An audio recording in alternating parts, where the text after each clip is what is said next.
बन्दुकको एक गोलीले सागर कहाँ छन् भन्ने कुरा कान्छीले पत्ता लगाइन्। अझै पनि सलिनाले सागरलाई कान्छीको विरुद्ध भड्काएर सागरलाई आफ्नो बनाउने चाहना राखिन्। कान्छीका दुश्मन जंगल पसेपछि सागर र कान्छीका दुश्मन बढ्दै गए। अब कान्छीले सागरलाई कसरी बचाउलिन् त यस भिडियोमा हामी पूरा बताउन लागिरहेका छौं। दर्शकबिन नमस्कार। आज पनि कान्छी सिरियलमा के भइरहेको छ र आगामी कान्छी सिरियल भागमा के हुन्छ भन्ने बारेमा यस भिडियोमा पूरा जानकारी दिन लागिरहेका छौं। भिडियोलाई भने अन्त्यसम्म हेरी च्यानलमा तपाईँ नयाँ हुनुहुन्छ भने च्यानललाई एक सब्स्क्राइब गर्न नबिर्सिनुहोला भन्दै आउनुस् आजको भिडियोतर्फ लागौं। कान्छीको हिम्मतलाई मान्नै पर्छ।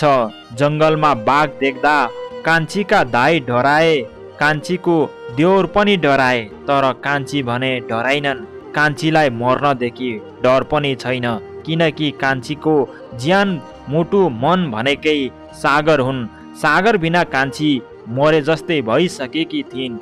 अब भने कान्छीले सागर बाँचेका छन्, म सागरलाई जसरी नै बचाउँछु, बरु मेरो जीवन गए पनि केही फरक पर्दैन भन्ने सोचले कान्छी सागरलाई एक्लै भए पनि खोज्न जान्छु भनेर तम्सिएकी थिइन्।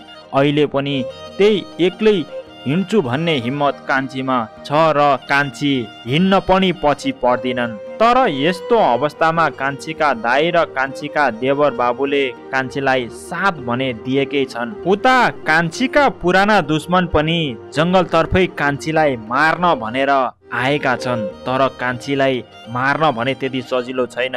कान्छीका पुराना दुश्मनले कान्छीलाई दुःख दिम वा त सागरलाई मारम भनेर त्यही उद्देश्यले कान्छीका पुराना दुश्मन जंगलतर्फ आएका हुन्। कान्छीको यस्तो दुःखद अवस्थामा कान्छीका दुश्मनहरू बढ्दै गइरहेका छन्। उता सागरलाई भने सलिनाको मामाले सलिनालाई मारेपछि सागर डराउँछ र मेरो सबै गल्ती अर्थात् मेरो कसुर सागरले जिम्मा लिन्छ भन्ने सोच सलिनाको मामामा आएपछि सलिनालाई मार्न खोज्दा सागरले बचाए। तर पनि सलिनाले कान्छीको भर नपर, कान्छीले तिमीलाई माया गर्दिनौ भन्ने कुरा सलिनाले बताउँछिन्। यस्तो हेर्दा सलिनाले अझै पनि कान्छी प्रति नराम्रो दृष्टिकोण राखेर सागरलाई आफूलाई बनाउने मन अझै पनि सलिनाको रहेको प्रष्ट बुझ्न सकिन्छ।